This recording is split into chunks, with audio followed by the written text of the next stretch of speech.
করেছে, আর একটা মৌকা পাইছে যে এখন তো একটা আমি পলিটিক্যালি পাওয়ারফুল হইতে পারবো, আমি ক্ষমতার অংশ হতে পারবো, সেই দেখে এটার মধ্যে ভিড়ে গেছে। এবং এনসিপি যারা মাঠ থেকে উঠে আসছিল তাদেরকে প্রমোট না করে ওই সমস্ত নেতৃবৃন্দকে প্রমোট করছে এবং তার ফল পাচ্ছে এখানে।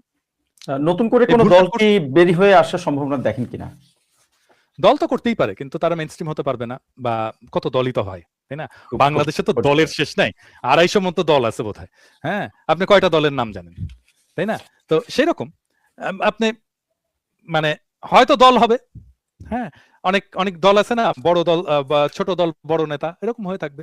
এমন একটা দল, বিশাল বড় নাম তার নেতার, কিন্তু তার দলের কেউ নাই, এরকম হবে। খুবই পরিষ্কার কোনো বক্তব্য। অসুবিধা নাই। রাজনীতিতে নির্ভর করে হচ্ছে যে আপনি আপনি মানুষের আকাঙ্ক্ষাকে কিভাবে ধারণ করছেন এবং এগিয়ে যাচ্ছেন সেটির উপরে। সাংবাদিক ইলিয়াস হোসেন, আপনার কাছে একটু জানতে চাইবো, তারেক রহমান অবশেষে দেশে ফিরলেন এবং উনি খুব সৌভাগ্যবান যে উনি আসলে শেষ পর্যন্ত ওনার মায়ের এই অন্তিম যাত্রায় উনি পাশে থাকতে পেরেছেন এবং সন্তান হিসেবে মাকে কবরে রাখতে পেরেছেন। এটিও নিঃসন্দেহে একটি বড় সৌভাগ্যের বিষয় সন্তান হিসেবে। কিন্তু এই যে তারেক রহমানের দীর্ঘসূত্রিতা বাংলাদেশে ফেরার ক্ষেত্রে এবং সেই রহস্যের আসলে সমাধান শেষ পর্যন্ত হলো কিনা, আমরা যদি 5ই আগস্টের পর থেকেও চিন্তা করি, প্রায় 1.5 বছর পরে উনি দেশে ফিরলেন। এই 1.5 বছরের উত্তর আসলে এখনো অনেকটা ধোঁয়াশা রয়ে গেছে। একই সাথে যদি বাংলাদেশের আইন শৃঙ্খলা পরিস্থিতির কথা বলি, বিশেষ করে হাদি হত্যার পর বাংলাদেশের আইন শৃঙ্খলা পরিস্থিতি নির্বাচনের আগে আরো বেশি প্রশ্নবিদ্ধ হলো। এরকম একটি প্রশ্নবিদ্ধ পরিস্থিতির মধ্যে উনি দেশে ফেরার আসলে সাহস করলেন। কিভাবে দেখছেন আসলে তারেক রহমানের দেশে ফেরার এই বিষয়টিকে? তারেক রহমান দেশে ফেরার সাহস করলেন, এটা মানে সাহস না করার কিছু, এটা সাহসের কিছু না। এটা তারেক রহমানের দেশ। মানে 5 তারিখের পরে তারেক রহমানের জায়গায় আমি হইলে আমি 6 তারিখে দেশে যেতাম। তারেক রহমানের কথাতেই দেশ চলতো। মানে আমি পুলিশের অনেকগুলো মানে নিয়োগের খবর জানি, তো যে ওইসব জায়গায় নিয়োগ হচ্ছে, অমুককে দিচ্ছেন ভাই, উনি ওই অমুক হলের ছাত্রদলের সেক্রেটারি ছিলেন, উনি অমুক বিশ্ববিদ্যালয়ের ছাত্রদলের এই কমিটিতে ছিলেন, এই নামের উপরে পুলিশের দেওয়া হতো। জামাতের অনেক লোককে এইভাবে বিভিন্ন জায়গায় বসানো হয়েছে। সো খুব বেশি প্রভাব ছিল বিএনপি, যেহেতু বিএনপি অনেক বড় দল। এবং এখনো পর্যন্ত আপনি এখনো যদি নাকি দেখেন যে তারেক রহমান আসার পরে রাষ্ট্র যেভাবে তারেক রহমানের নিরাপত্তা সহ তার বিভিন্ন অনুষ্ঠানগুলো যে করা হলো, সেই অনুষ্ঠানগুলোরও যেই মানে কি বলবো, যে সরকারের যে পদক্ষেপগুলো ছিল সেটা চোখে পড়ার মতো। আমি মনে করি ওনার বিশাল একটা দল আছে, ওনার নিজস্ব গোয়েন্দা সংস্থার সাথে ওনার একটা ভালো সম্পর্ক আছে, সেনাবাহিনী, পুলিশ সহ বিভিন্ন জায়গায় ওনার একটা সম্পর্ক তো আছেই। তো তাদের মাধ্যমে উনি চাইলে অনেক আগেই দেশে আসতে পারবেন। এটা সাহসের কিছু না, কারণ তারেক রহমান মনে করা হচ্ছে যে সামনে বিএনপি যদি ক্ষমতায় যায় তিনি প্রধানমন্ত্রী হবেন। সো প্রধানমন্ত্রী হবেন এরকম একজন মানুষ দেশের বাইরে থাকবে কেন? এখন তো আওয়ামী লীগ নাই।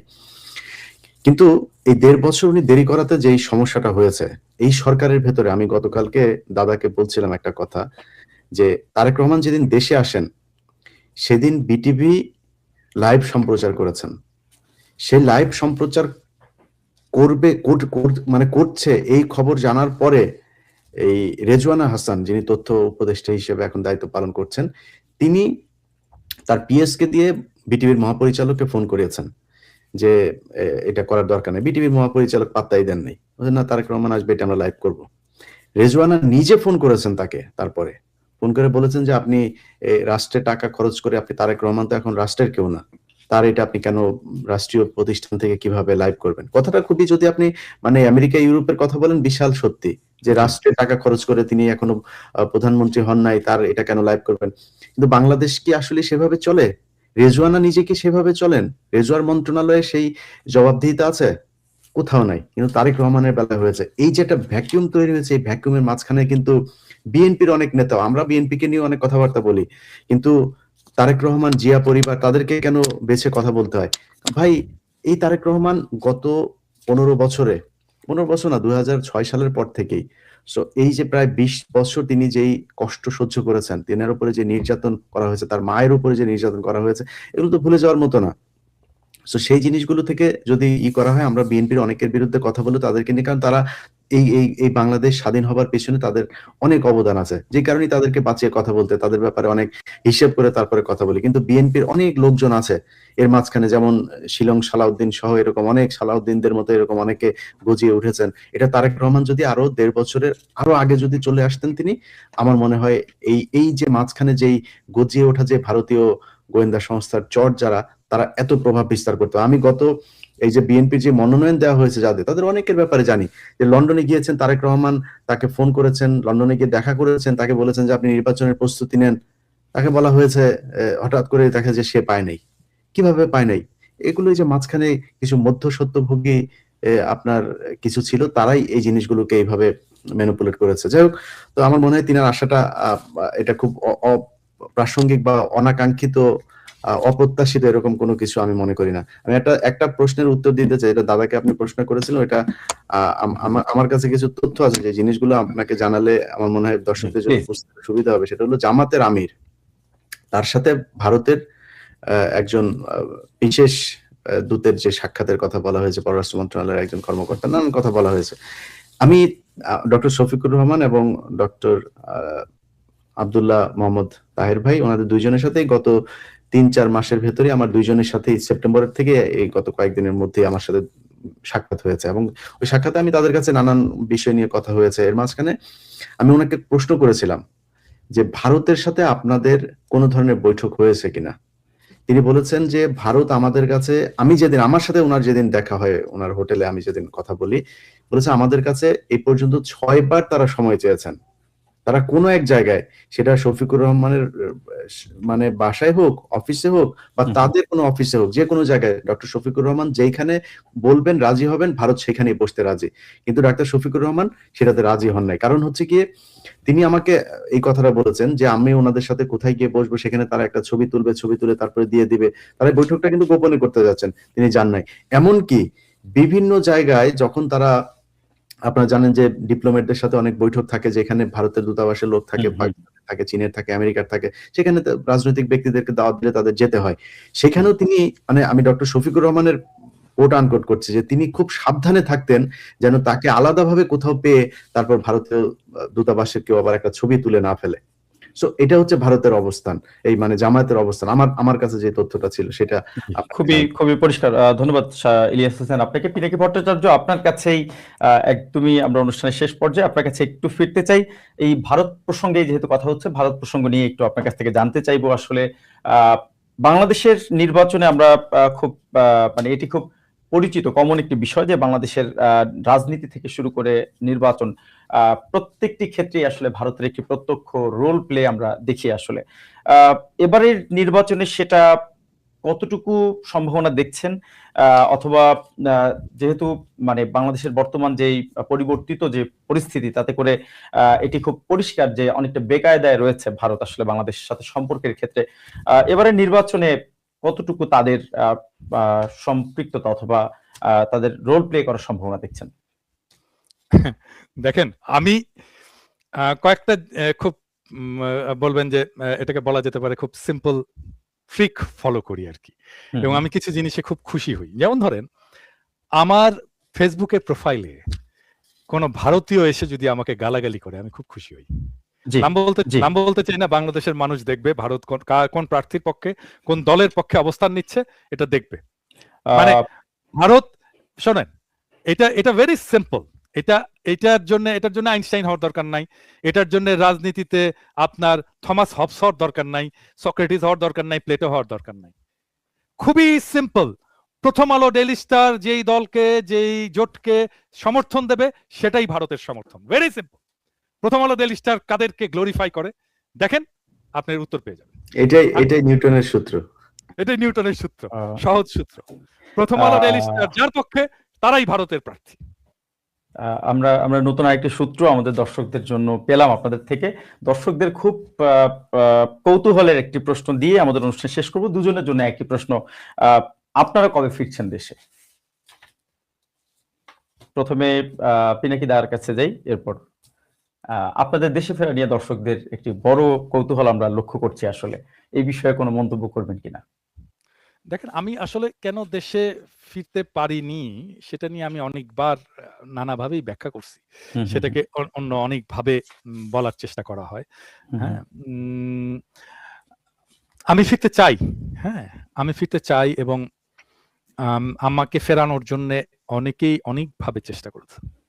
হ্যাঁ? হুম, এবং আমি দায়িত্ব নিয়ে বলছি, আম মানে এমন ধরেন রাষ্ট্রের প্রধান নির্বাহী প্রফেসর ইউনূসকে বলা হয়েছিল, একাধিক জন বলেছে আম যে পিনাকিকে, এবং উনি চাইলে এটা ১ ঘন্টার মধ্যে হয়ে যেত।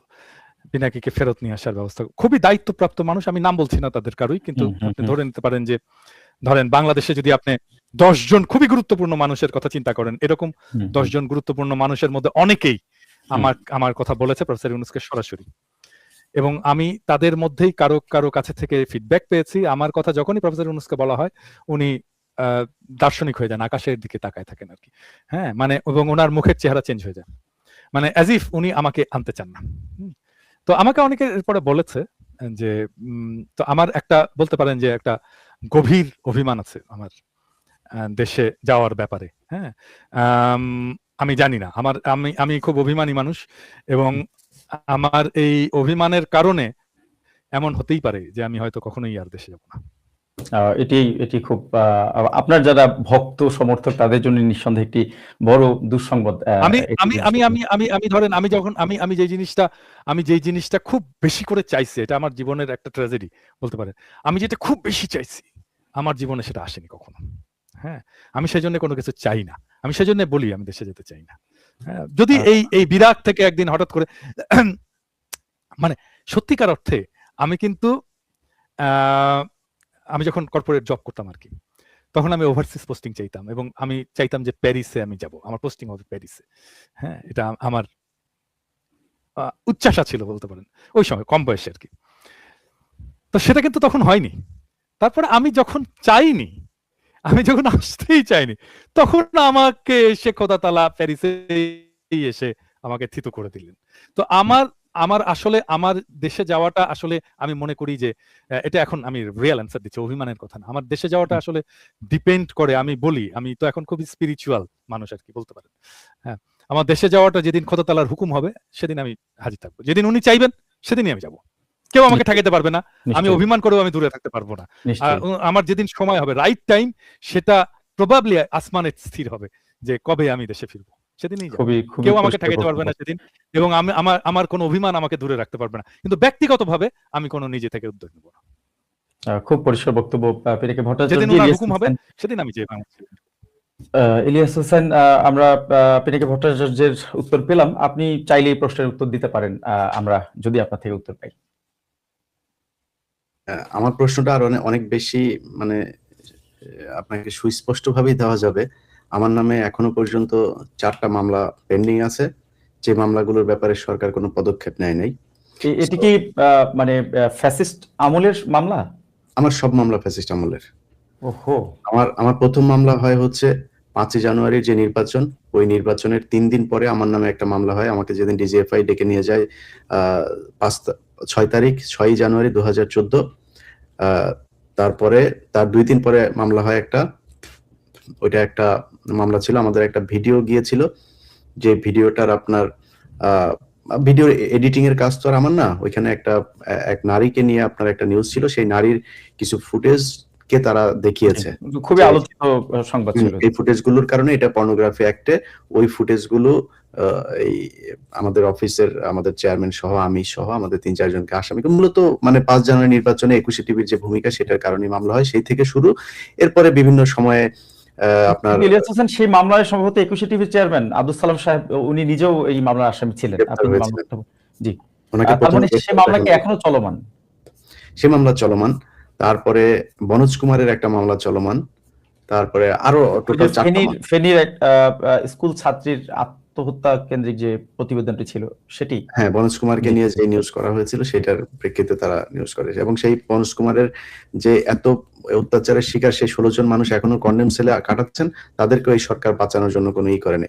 এখন ওই যে দাদা একটা কথা বলল না যে ইউনূস উদাসের মতো এদিক ওদিক তাকায়, অনেকেই মনে করেন, ধরেন মানে আমি কখনো বলি নাই যে আমি কোনোদিন উপদেষ্টা হব, দাদাও কোনোদিন বলে নাই সে উপদেষ্টা হইতে চায়। তো মানে এটা আমরা হইতে চাইনি, কিন্তু অনেক না না মানুষের না না, আমি বলছি ইন্ডিয়ান নায়িকা বিষয়ক উপদেষ্টা হইতে চাই, আমি সবসময় বলছি এটা। তো এখন ধরেন আমি যদি নাকি আমারে আপনি একজন দর্শক হিসেবে যদি আপনি কাউকে জিজ্ঞেস করেন, অনেকেই মনে করে, আমি জানি না কেন অনেকেই মনে করে যে আমাদের উপদেষ্টা হওয়া উচিত ছিল, আমার উপদেষ্টা হইলে মনে হয় অনেক কিছু হইতো, কিন্তু সেটা সরকারের কোনোদিন মনে হয় নাই। সরকারের যদি মনে হইতো তাহলে সরকার নিশ্চয়ই ই করতো, কিন্তু সরকারের আশেপাশে এই দিক ওই দিক নানান লোকজন, তারা নানান ভাবে আসেন, দেশে আসেন, আপনার দেশে আসেন, এমনকি সেনাবাহিনীর অনেক ঊর্ধ্বতন কর্মকর্তাও যে আপনাকে প্রোটোকল নিয়ে দিয়ে ই করতে চাই, আপনাদের সম্মান দিতে চাই, কিন্তু সরকার থেকে আমাদের মামলাটা পর্যন্ত উঠানো হয় নাই। এখন সমস্যাটা কোথায় জানেন? তখন আপনার মাথায় যদি থাকে যে আমি চুরি করব, তাহলে তো আপনি যাদের কথাবার্তা শুনলে মনে হয় যে এরা আমার চুরি করতে দিবে না, এই লোকগুলি দেখে মনে হয় এদের কথাই তো বোঝা যায় যে এরা তো খুব ঘাটতারামো করবে, এদেরকে আমাদের আশপাশে আনা যাবে না, আনলেই সমস্যা হবে, আপনি নিবেন না, এটাই স্বাভাবিক। যাক, ওই আলাপে যাচ্ছি না। এই সরকারের কাছে শুধু উপদেশটা না, দেশে ফেরত যাওয়া না, এই সরকারের এরা এই দেশে থাকতে পারবে না। এই সরকারের ইউনূসের আশপাশে যে কজন আছে একটা দেশে থাকতে পারবে না। আমি আপনাকে চ্যালেঞ্জ করলাম, কালকে এই পরশুদিন খালেদা জিয়ার ইতে গিয়ে জানাজায় গিয়ে আসিফ নজরুল আর এই শফিক যে দৌড়টা দিয়েছে, মানুষ সেটা দেখেছেন। সো এই দৌড়াদৌড়ির উপরেই তাদেরকে থাকতে হবে সারা দুনিয়ায়। তারা যে বাইরে গিয়ে আরামে থাকবে সেটা না, সারা দুনিয়া। আমরা তো তাও কোপ আপ করে ফেলেছি বিভিন্ন জায়গায় থাকতে হয় কিভাবে, ওরা এটাও পারবে না, সম্ভব না। এখন আপনার দেশে ফেরার বিষয়টি আসলে আপনার যে মামলাগুলো চলমান সেটি হয়তো অনেক দর্শকের আসলে জানা ছিল। আমি দেশে ফিরবো যেদিন আমার যুদ্ধ শেষ হবে সেদিন। আমি এই দেশের কারোর অন্য একজন ভিনদেশী পতিতা ব্যবসা করত, এরকম একজন চুরি করে আনা আমার দেশকে ভাগ করার জন্য যেই জাতীয় সঙ্গীত লেখা হয়েছিল, সেই জাতীয় সঙ্গীত আমার জাতীয় সঙ্গীত থাকতে পারবে না। এই শর্তে আপনি যেদিন ই করবেন, আমার 16ই ডিসেম্বর বিজয় দিবস অনেকে বলেন না, আমি এটা বিজয় দিবস মনে করি না। আমি সেদিন বিজয় দিবস পালন করব 16ই ডিসেম্বরকে, যেদিন ভারত পালন করবে না। ভারত যেদিন বলবে যে এটা বাংলাদেশ আর পাকিস্তানের যুদ্ধ ছিল, সেদিন আমি বিজয় দিবস পালন করব।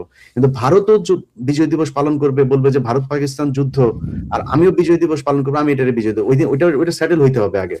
সো এই জায়গাগুলো ঠিক হইতে হবে ভাই, তারপরে দেশে যাওয়ার চিন্তা ভাবনা করবো।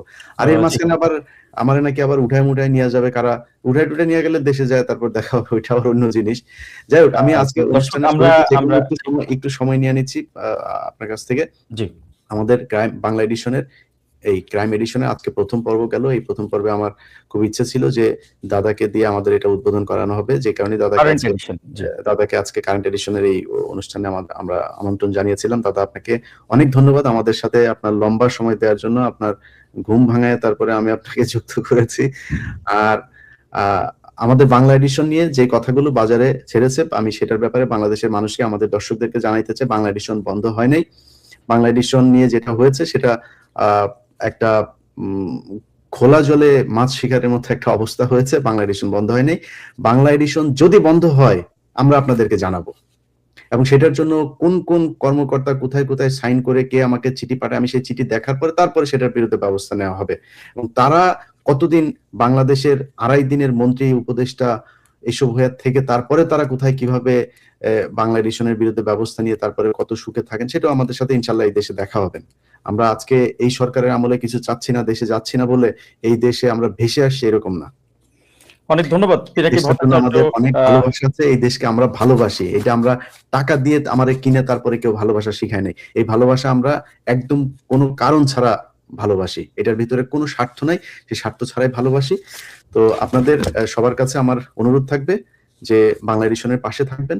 বাংলা এডিশন আপনাদের জন্য কাজ করবে। বাংলা এডিশন বাংলাদেশকে রক্ষা করার জন্য, এই জঙ্গিবাদের যেই নাটক সাজিয়ে গত 15 বছর ধরে পৃথিবী থেকে বাংলাদেশকে আলাদা করে রাখা হয়েছিল, একটা জঙ্গি রাষ্ট্র হিসাবে তৈরি করে রাখা হয়েছিল, বাংলা এডিশনের মূল যুদ্ধটা ওইখানেই। আমরা বিভিন্ন জায়গায় এটা প্রথম আলো ডেইলি স্টারকে কাউন্টার দিয়েছি গেল 1.5 বছরে, আমরা সামনেও ইনশাল্লাহ দিব। এটার জন্য আমাদের যদি জীবন বাজি রাখতে হয়, বাংলা এডিশনের এই তরুণ যে দলটা আছে তারা সবাই এটার জন্য প্রস্তুত আছে। দর্শক, আপনাদের সবাইকে ধন্যবাদ এবং কৃতজ্ঞতা এতক্ষণ আমাদের সাথে যুক্ত থাকার জন্য। একই সাথে ধন্যবাদ এবং কৃতজ্ঞতা জানাচ্ছি আমাদের দুইজন অতিথি